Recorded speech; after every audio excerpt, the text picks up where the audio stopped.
ఇలాంటి ఎంటర్టైనింగ్ ధమాకాలు ఇంకా చూడాలనుకుంటే like, share and subscribe to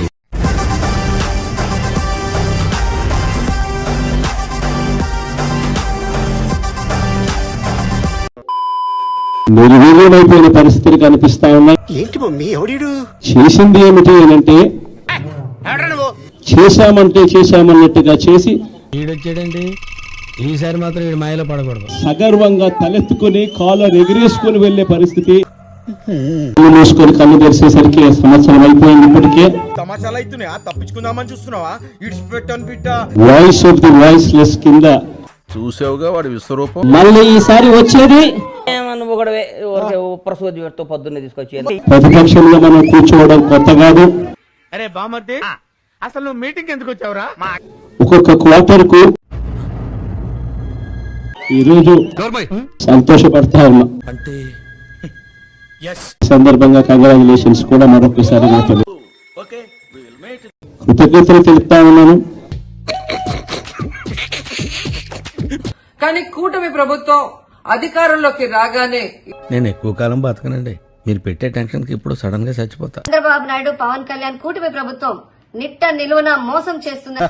ఏమి పీకలేవు. ఒక్క ఉద్యోగమైనా ఇవ్వాలన్న చిత్తశుద్ధి మీకుందా అని నేను ప్రశ్నిస్తున్నాను. ఎవరన్నా వచ్చి ఆపేది లేదు. వెళ్ళు, అర్జెంట్ గా చీర మార్చుకుని రంబలా తయారయ్యరా. ఓట్లేసిన ప్రజలకు మంచి చేయాలన్న దాంట్లో ఎందుకు లేదు అని అడుగుతున్నాను. ఎందుకు వచ్చిందా అనుమానం? రాష్ట్ర ప్రజలు, యువత కూడా గమనిస్తోంది. అవునే, మీ మహిళా మండలి ఫ్రెండ్స్ ఎవరు వస్తారన్నారు, రాలేదంటే ఇంకా అరవండి, సినిమా ఫంక్షన్ కి వెళ్ళండి. అయితే ఏందే రాష్ట్ర చరిత్రలోనే ఎన్నడూ జరగనటువంటి విధంగా ఇలా ఉన్నావేంటి? లేకపోతే 3000 నిరుద్యోగ భృతి ఇస్తామని ఘంటాపదంగా చెప్పి కాలేజీల్లో ఫీజు కట్టకపోతే హాల్ టికెట్ ఇవ్వరు. ఏమైందండి? ఈ రోజు నిరుద్యోగుల్ని వెన్నుపోటు పొడిచారు. మీ మాటలు నేను నమ్మలేను సార్. ఒక్కరికైనా ₹1 ఇచ్చారని నేను అడుగుతున్నాను. ఎందుకు నోరు తెరవట్లేదు? మెడికల్ సీట్లని మేము ఇవ్వబోతున్నామని మీరు మాట్లాడేది నిజమేనా? ప్రైవేట్ వాళ్ళ పరం చేసి కమిషన్లు కొట్టేయాలనుకుంటున్నారు.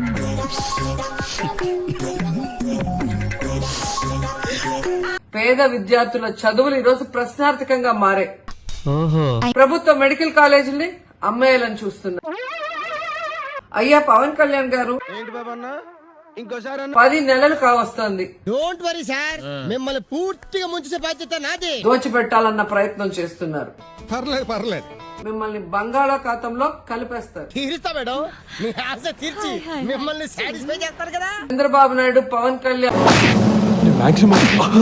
సిగ్గుచేటు యాక్సిడెంట్ ని రై అని చెప్పి పోలీసు నీ ఎక్స్ప్లెనేషన్ నాకు అనవసరం.